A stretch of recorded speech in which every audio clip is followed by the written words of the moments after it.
인공지능 검색 엔진 챗GPT에 대한 관심이 높습니다. 글로벌 IT 기업들이 앞다퉈 기술 개발에 나서고 있는데 교계에선 빠른 시간에 설교문을 작성하는 것도 가능해질 것이라며 큰 기대감을 드러내고 있습니다. 반면 챗GPT를 활용해 작성한 설교문을 얼만큼 신뢰할 수 있을지에 대한 지적도 나옵니다. 자세한 내용 장정훈 기자가 보도합니다. 검색창에 전도서 5장 1절에 대한 설교문을 작성하도록 하자 1분도 안 돼서 한 편이 완성됩니다. 좀 더 길게 요청해도 그 즉시 작성됩니다.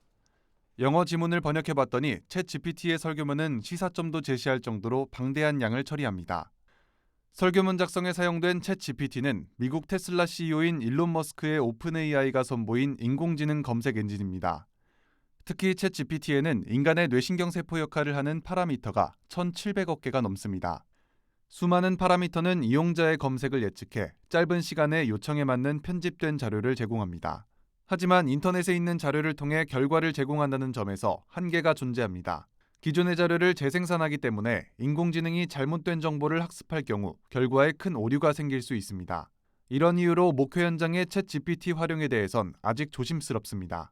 디지털 미디어와 교회 조성실 목사는 인공지능이 학습한 잘못된 내용이 결과에 반영될 수 있다고 지적했습니다. 이 챗GPT가 정답만을 얘기해 주는 게 아니거든요. 그래서 우리가 구글이나 네이버에서 검색하면 나오는 검색 결과 중에는 여러 가지 잘못된 정보들이 많지 않습니까? 이러한 잘못된 정보들이 똑같이 또 챗GPT가 만들어내는 어떤 설교문에도 반영될 수 있다라고. 인공지능이 가진 정보의 편향성 해결을 위해 교회와 교단 차원의 지침이 필요하다는 주장도 나옵니다. 올바른 신앙의 기준을 제시하고 성도들의 인공지능 사용을 도와야 한다는 겁니다. 연세대학교 연합신학대학원 김동환 교수는 교회가 그릇된 정보들을 판단할 수 있는 기준을 만들어야 한다고 말했습니다. 기독교 이단에서 저는 굉장히 발빠르게 움직이고 있을 거라고 봅니다. 이 부분에 대해서 굉장히 조심해야 되고 개인윤리적으로 판단이 어렵다면 사회윤리적 차원에서 이런 부분을 어떻게 할 것인지 규정도 만드는, 지침도 만드는 것이 필요하다고 봅니다. 전문가들은 인공지능도 설교문을 제작하는 것을 보며 기독교가 다시 한번 본질로 돌아가야 한다고 설명합니다.